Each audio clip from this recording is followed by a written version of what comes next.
Habang sinasabi ni Jesus ang mga bagay na ito, may dumating namang isang pinuno ng mga Hudyo. Lumuhod ito sa harap niya at nakiusap. Kamamatay po lamang ng aking anak na babae. Sumama po kayo sa akin at ipatong ninyo ang inyong kamay sa kaniya at siya'y mabubuhay. Tumindig si Jesus at sumama sa kanya, gayon din ang kanyang mga alagad. Habang sila'y naglalakad, lumapit sa likuran ni Jesus ang isang babaeng 12 taon nang dinudugo at hinawakan ang laylayan ng kanyang damit.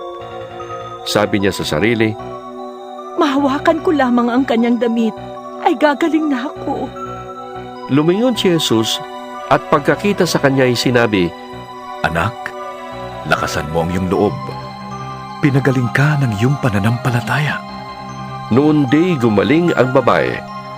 Pagdating ni Jesus sa bahay ng pinuno, nakita niya ang mga manunugtog ng